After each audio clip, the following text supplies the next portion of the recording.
Hello जय हिंद दोस्तों, मैं रणवीर सिंह स्वागत करता हूँ फिर से आप सभी का आपके अपने परिवार रेम्बा क्लासेस में। तो जैसा कि हम लोग कंटिन्यू जीके जीएस का प्रैक्टिस सेट देख रहे हैं और एसएससी से संबंधित एसएससी कोई भी एग्ज़ाम हो या SSC GD UPP UPSI UP PET का एग्ज़ाम है, इन सभी को बहुत ध्यानपूर्वक प्रैक्टिस सेट देखना चाहिए। और स्पेशली जीके जीएस में जितना ज़्यादा प्रैक्टिस कर लेंगे उतना ही बेहतर है, क्योंकि अथाह सागर होता है। तो जितना ज़्यादा आप प्रश्नों को देख चुके होंगे उतना ही लाभ है, ठीक है ना। तो वीडियो को शुरू करते हैं। उससे पहले यदि आप चैनल पर नए हैं तो सब्सक्राइब कर लीजिए, बेल आइकन को प्रेस रखिए और वीडियो को एंड तक ज़रूर देखिए। ये 8वां हो जाएगा, इससे पहले 7 वीडियो अपलोड कर दिए गए हैं, आप प्लेलिस्ट चेक करके उनको भी देख लीजिएगा, ठीक है ना। शुरू करते हैं। ये देखिए क्वेश्चन बहुत आसान सा क्वेश्चन है, कुछ है नहीं इसमें। आप लोग भी अपना जो है देखते रहिएगा कौन सा क्या आंसर होने वाला है। कह रहे मोहनजोदड़ो में सबसे बड़ी इमारत कौन सी रही है? मोहनजोदड़ो, तो क्या हो जाएगा करेक्ट आंसर। अब इसमें देखिए थोड़ी सी अंग्रेजी शब्दावली दे रखा है। Great bath, great granary, assembly hall, बकबीट भवन, तो क्या हो जाएगा? हाँ, उसे आमतौर पे क्या कहा जाता है? विशाल अन्नागार, ठीक है ना। विशाल अन्नागार जो 55 × 37 मीटर का हो जाता है, ठीक है ना, अन्नागार। और ग्रेट बाथ यानी कि विशाल स्नानागार भी वहाँ पर था, जिसकी गहराई पता है कितनी? जिसकी गहराई काफ़ी ज़्यादा, देखिए 7.01 करके लंबाई चौड़ाई उसकी काफ़ी ज़्यादा रहती है। तो ये जो स्नानागार है वो भी काफ़ी बड़ा था, लेकिन सबसे बड़ी जो इमारत होगी वो अन्नागार, ठीक है ना। मोहनजोदड़ो से और क्या प्रश्न पूछता है कि मोहनजोदड़ो के खोजकर्ता कौन थे? तो 1922 में किसने ढूंढा था? राखलदास बनर्जी ने, ठीक है ना। राखलदास बनर्जी ने क्या ढूंढा था? मोहनजोदड़ो, ठीक है ना, राखलदास बनर्जी। और 1921 में सबसे पहली जो है क्या है? हड़प्पा, है ना, इसीलिए हड़प्पा सभ्यता कह दिया गया। और हड़प्पा सभ्यता की खोज करने वाले व्यक्ति कौन थे? दयाराम साहनी, ठीक है ना। इस तरीके से क्वेश्चन हमारा बन जाता है ना। वैसे कई बार ये प्रश्न पूछता है कि जो मोहनजोदड़ो है उसका अर्थ क्या होता है? तो मोहनजोदड़ो का अर्थ हो जाता है मृतकों का टीला, ठीक है ना, मृतकों का टीला। और ये काफ़ी बड़े क्षेत्र में हम देखते हैं, ठीक है ना, मोहनजोदड़ो को, ठीक है। बाकी बहुत सारे प्रश्न बनते हैं, सभी प्रश्नों को यहाँ नहीं चर्चा करेंगे, इतना ध्यान रखेंगे आप। कह रहा सूचना के रूप में दूर संवेदी डाटा दर्शाने, देखो ये थोड़ा सा ऐसे भी प्रश्न आपको देखने को मिल जाएंगे, ठीक है ना। दूर संवेदी डाटा दर्शाने का एक सामान्य फॉर्म किस रूप में होता है? तो इसका डायरेक्ट बस आप आंसर याद रख लीजिए। विषयक मानचित्र जो होता है वो दूर संवेदी डाटा दर्शाने का काम करता है, ठीक। फटाफट रैपिड फायर के तरीके से हम लोग चल रहे हैं इसमें। भाखड़ा नांगल परियोजना कौन सी नदी पर है? तो भाखड़ा नांगल बांध जो है काफ़ी बड़ा बांध है और वहाँ से कई सारे प्रश्न बनते हैं। सबसे पहला प्रश्न, पहली पंचवर्षीय योजना में कुछ चीज़ों पर काम किया गया, जिसमें से भाखड़ा नांगल बांध भी था, है ना। तो भाखड़ा नांगल बांध किस नदी पर है? सतलज नदी पर, ठीक है। सतलज नदी पर पंजाब के अंदर बनाया गया भाखड़ा नांगल बांध। और वहाँ से हम देखते हैं भारत की सबसे बड़ी नहर इंदिरा गांधी नहर निकाली गई, है ना। इंदिरा गांधी नहर जो पूरे राजस्थान को कहीं न कहीं, पूरा तो नहीं लेकिन काफ़ी कुछ क्षेत्र सिंचित करती है। तो भारत की सबसे बड़ी नहर सतलज नदी से ही निकाली गई है, जो भाखड़ा नांगल बांध से निकाली गई है, ठीक है ना। सतलज, अरे ऐसे भी आंसर हो जाएगा। देखो गंगा है नहीं, पंजाब से कहाँ गुजरेगी? तो गंगा भारत की सबसे बड़ी नदी है ना, 25-25 इसकी लंबाई हो जाती है, ठीक। सतलज पंजाब से गुजरेगी तो आंसर हो जाएगा। और वहीं से नहर भी निकाली गई है।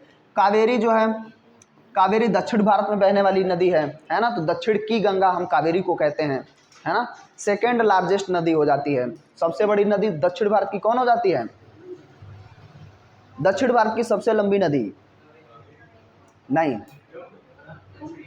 दक्षिण भारत की है नहीं भैया, दक्षिण गंगा तो सब भारत की सबसे बड़ी हो जाएगी। कहाँ से निकलेगी वो निकलती है महाराष्ट्र से, ठीक है ना, जिसे दक्षिणी गंगा के नाम से जाना जाता है। आप लोग भी कमेंट बॉक्स में कमेंट करिए दक्षिण भारत की सबसे लंबी नदी कौन सी है, जिसे दक्षिणी गंगा के नाम से जाना जाता है, ठीक है ना। और ये दूसरी सबसे बड़ी नदी है, जिसे दक्षिण भारत की गंगा के नाम से जाना जाता है।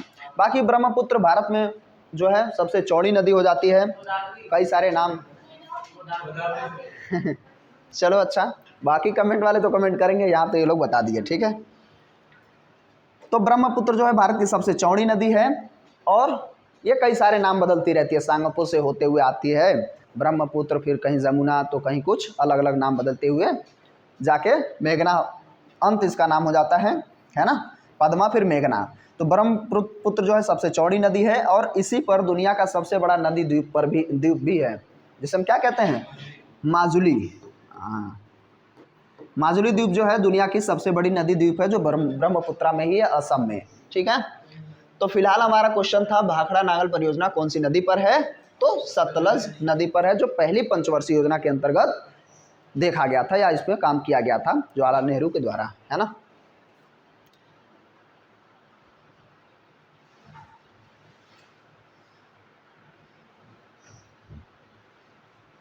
कह रहा सौर सेलों के जिस समूह को एक निश्चित पैटर्न में एक साथ जोड़ दिया जाता है उसे हम क्या कहते हैं।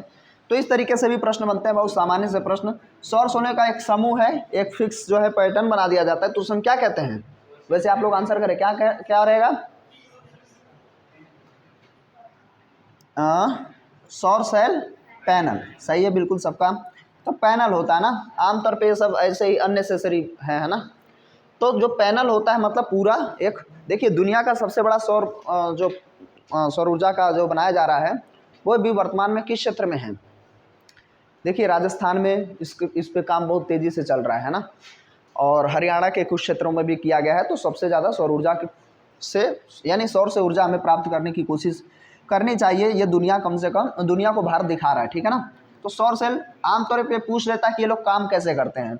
आमतौर पे सेमीकंडक्टर तो हम इस्तेमाल करते ही हैं, तो ये किस में ऊर्जा को कन्वर्ट करता है, तो सौर ऊर्जा से सीधा विद्युत ऊर्जा में कन्वर्ट करता है ना। कई बार रासायनिक, जैसे डायनमो जनरेटर का मामला आता है तो गड़बड़ कर जाते हैं लोग, है ना। तो डायनमो क्या करता है, यांत्रिक ऊर्जा को वैद्युत ऊर्जा में कन्वर्ट करता है ना। जनरेटर क्या करता है, तो रासायनिक ऊर्जा को विद्युत ऊर्जा में कन्वर्ट कर रहा होता है। फिलहाल जो सौर पैनल होते हैं वो सौर ऊर्जा को वैद्युत ऊर्जा में कन्वर्ट करते हैं। बैटरियों से कई बार प्रश्न बन जाता है कि जो वाहनों की बैटरियां हैं उसमें क्या इस्तेमाल किया जाता है, तो उसमें सल्फ्यूरिक एसिड इस्तेमाल कर लिया जाता है ना। और कौन सा वाला, सांद्र वाला, है ना, सल्फ्यूरिक एसिड, सांद्र सल्फ्यूरिक एसिड का इस्तेमाल कर लिया जाता है। तो ये कुछ ऐसे नॉर्मल से क्वेश्चन भी देखने को मिलते हैं। कह रहा सीमेंट का रासायनिक संयोजन क्या है। बहुत आसान सा क्वेश्चन है लेकिन इतना आसान भी नहीं है, ठीक है ना। सीमेंट, जो हम सीमेंट इस्तेमाल करते हैं तो उसमें क्या क्या चीज़ें होती हैं, तो उसमें हो जाता है, डायरेक्ट मैं आंसर करूंगा तो चूना पत्थर, मिट्टी और जिप्सम, ठीक है ना। तो कैल्शियम कार्बोनेट वगैरह जो होते हैं तो वो सब मिला करके मिट्टी भी होती है, जिप्सम से कई बार प्रश्न और भी बन जाता है। ये तो चलो हो गया सीमेंट का। जिप्सम से प्रश्न बन जाता है कि जिप्सम का रासायनिक नाम क्या है, मतलब रासायनिक जो सूत्र है कैल्शियम सल्फेट ही होता है, तो हेमीहाइड्रेट होता है, कई बार हमें ध्यान रखना होता है। तो CaSO4 कैल्शियम सल्फेट, और चूंकि ये जिप्सम बन चुका है तो इसमें हेमीहाइड्रेट कर देंगे, 1.5 H2O कर दो, यहाँ एक सही, यहाँ पे एक सही होना चाहिए, है ना। वही चीज़ पहले कैल्शियम सल्फेट जब रहेगा और उसमें ½ H2O रहेगा तब उसे हम क्या कहते हैं, तब उसे हम कहते हैं POP, प्लास्टर ऑफ पेरिस, समझ रहे ना। प्लास्टर ऑफ पेरिस में जब हम जल मिला देंगे तो क्या बन जाता है, जिप्सम बन जाता है, जो डॉक्टर्स इस्तेमाल नहीं करते हैं, हाँ, और घरों में भी इस्तेमाल किया जाता है POP का। तो इसका हो जाएगा कैल्शियम सल्फेट हेमीहाइड्रेट, ये बन जाता है जिप्सम। बात समझ आ रही है। कितना, एक जल मिला दिए, आधा था, एक और ऐड कर दिए, बन गया, गीला हो गया ना, फिर वो जम जाएगा, और हाथ लिए ऐसे टहले हुए, ठीक है, हाँ। तो जिप्सम, समझ में आ गई बात, प्रश्न बनता है यहाँ से, ठीक है ना। तो सीमेंट किससे बनता है, चूना पत्थर होते हैं, मिट्टियाँ होती हैं और जिप्सम उसमें मिला हुआ होता है। जिप्सम ना हो, POP अगर है तब भी plaster of Paris. Sigmoid colon किस भाग में है, अगर सिग्मोइड ना दे, कोलन ही दे दे, तब भी आसानी से आप कर पाएंगे। ये थोड़ा सा बायोलॉजी में आ गया है, बायोलॉजी में वापस हम लोग चलते हैं बायोलॉजी में। तो डाइजेशन सिस्टम में आएंगे तो हम देखते हैं बड़ा सा हिस्सा डाइजेशन के मामले में छोटी आंत और बड़ी आंत का होता है ना। छोटी आंत, बड़ी आंत लगभग 1.5 मीटर की हो जाती है, छोटी आंत 9.25 मीटर, है ना। तो उसमें बड़ी आंत के रूप में हम कोलन को देखते हैं, ठीक है। मान लीजिए ये आपका डाइजेशन सिस्टम है पूरा, थोड़ा सा प्रयास कर रहा हूँ, एक तो अब जो है मेरी कलाकारी खराब हो गई है धीरे धीरे। अब ये छोटी आंत हो जाती है ढेर सारी, समझने के लिए समझ लेना, ठीक है ना। ये होती है बड़ी आंत, ठीक। बाकी यहाँ पे हम लीवर वगैरह सब देखते हैं, इसी में रहता है लीवर, ठीक। यहाँ पे पेनक्रियाज रहेगी लीफ के आकार की। तो कहानी शुरू होती है इसकी। तो ये है छोटी आंत। छोटी आंत के भी 3 पार्ट होते हैं, जिसमें से सिक्कम तो बड़ी आंत का बता रहा हूँ मैं। यहाँ पे हो जाता है सबसे पहला डेडुनम, फिर जेजुनम, 3 पार्ट दोनों के हैं, जेजुनम, और लास्ट में होती है इलियम, है ना। ये छोटी आंत का बता रहा हूँ अभी मैं। उसके बाद बड़ी आंत का समझिए। बड़ी आंत का शुरू हो जाता है सिक्कम, रिक्टम, कोलन, 3 पार्ट, है ना। Caecum, rectum, colon. ये थोड़ा सा इधर से उधर हो सकता है, उसमें कोई दिक्कत नहीं है। तो इसका मतलब कोलन वाला पार्ट किस में होता है? बड़ी आंत में। तो आंसर क्या हो जाएगा? बड़ी आंत, है ना। तो अब इसी में सिक्कम वाले से और एक क्वेश्चन बन जाता है कि इसमें एक पार्ट पाया जाता है वेस्टिरियल ऑर्गन के रूप में हमारे बॉडी के अंदर है, मतलब वह अंग जो अब काम नहीं कर रहा है, जिसे हम अवशेषी अंग कहते हैं, है ना। तो अवशेषी अंग के रूप में सिक्कम वाले पार्ट में है, जिसे हम क्या कहते हैं? किसी को याद हो? अभी मैं छोटी आंत के बारे में भी थोड़ा सा बताना चाहूँगा। पहले ये समझ लो, छोटी आंत, ये सब पाचन जो है सबसे भोजन का जो सर्वाधिक पाचन होता है वो छोटी आंत के डेडुनम वाले पार्ट में। तो भोजन का संपूर्ण पाचन जो होता है वो छोटी आंत में होता है, डेडुनम में, ठीक है।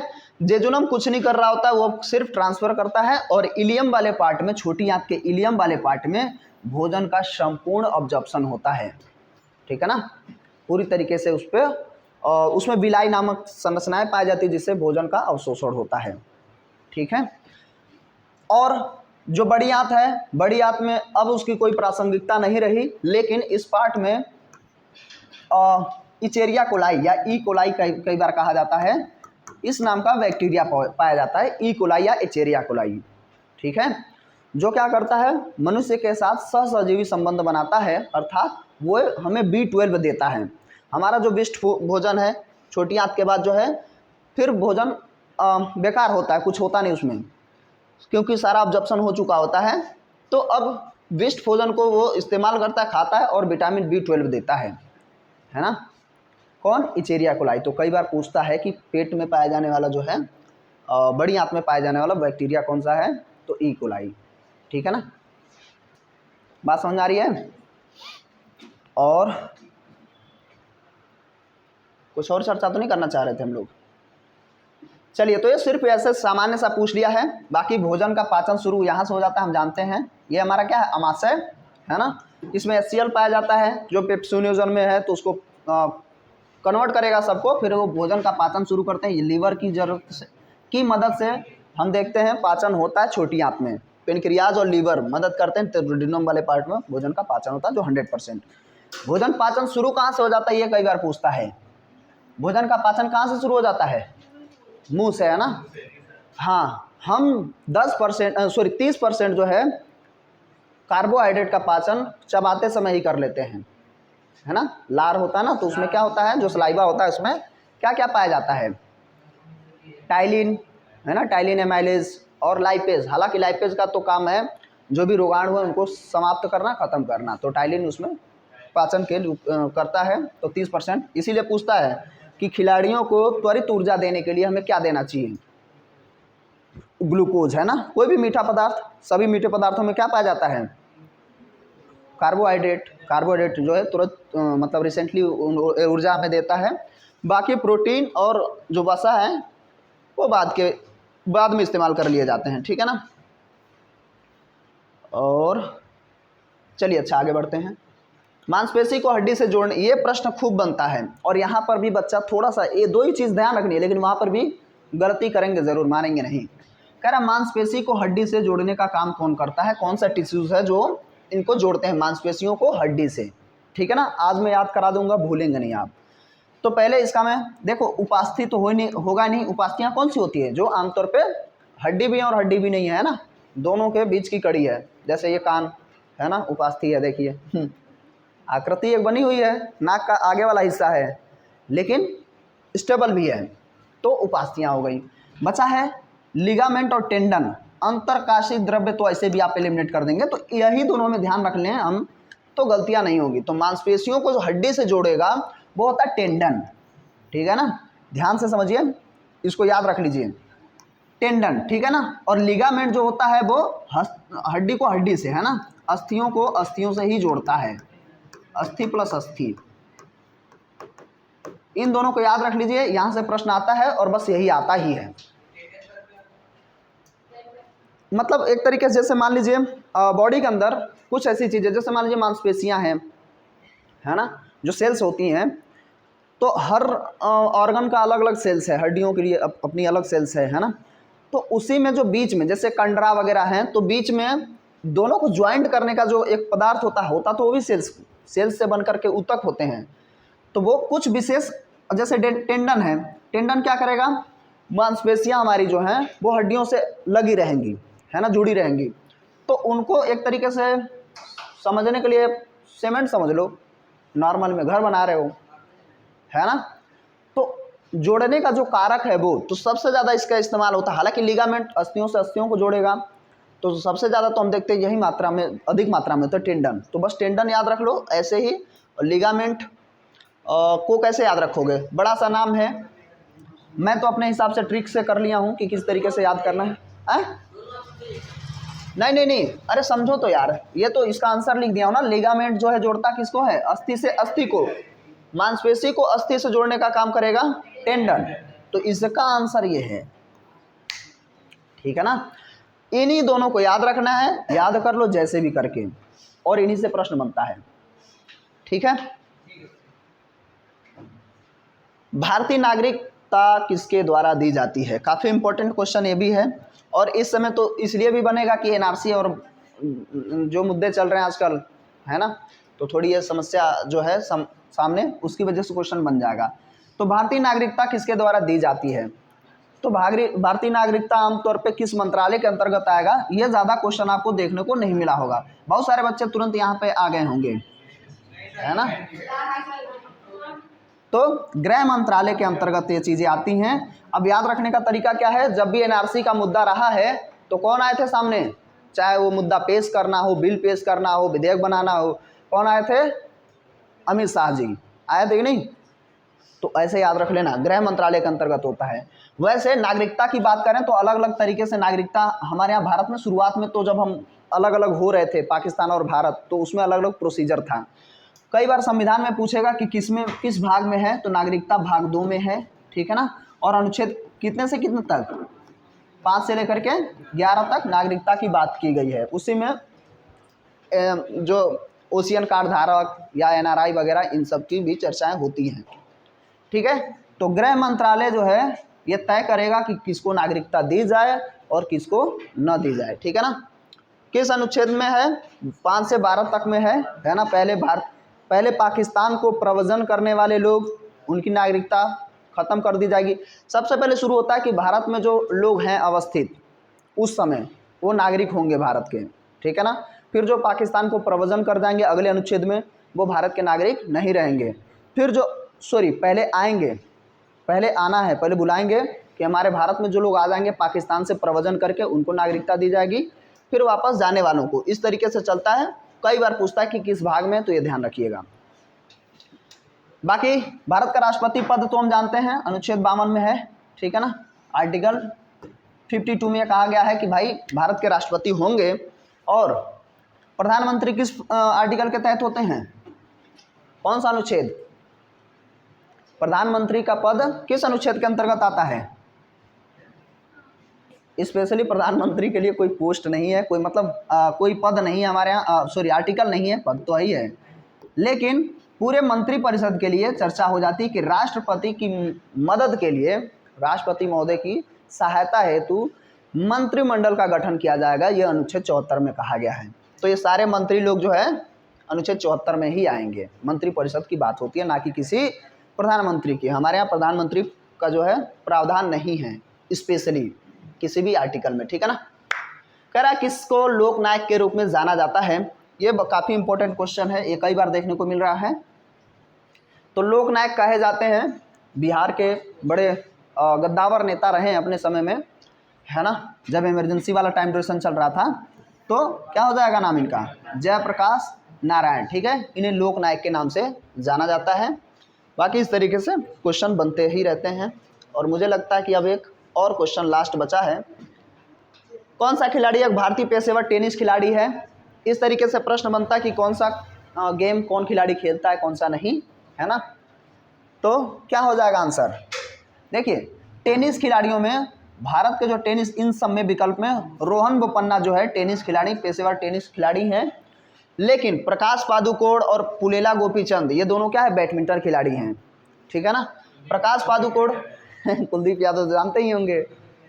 प्रकाश पादुकोण जो है वही हैं जो दीपिका पादुकोण के पिताश्री हैं। दीपिका पादुकोण तो नाम जानते ही होंगे, प्रकाश पादुकोण भले न जानते हो, तो प्रकाश पादुकोण की पुत्री हैं दीपिका, ठीक है ना। हाँ देखो पद्मावत की बात हो गई तो पद्मावत के लेखक कौन है, मलिक मोहम्मद जायसी, है ना। तो पुलेला गोपीचंद और प्रकाश पादुकोण ये दोनों के दोनों बैडमिंटन खिलाड़ी हैं। कुलदीप यादव तो जानते ही हैं, भारत के जो है चाइनामैन शब्द किस खेल से लिया गया है या किस खेल से संबंधित है, ऐसे भी प्रश्न बन जाता है। तो क्या हो जाएगा, क्रिकेट से। कुलदीप यादव तो नाम सुने ही होंगे, है ना, चाइनामैन, ठीक है। तो इस तरीके से ये हमारा वीडियो यहीं समाप्त करते हैं। और कैसा लगा कमेंट करके ज़रूर बताइएगा। और मिलते हैं रोड में, तब तक के लिए नमस्कार, जय हिंद, जय भारत।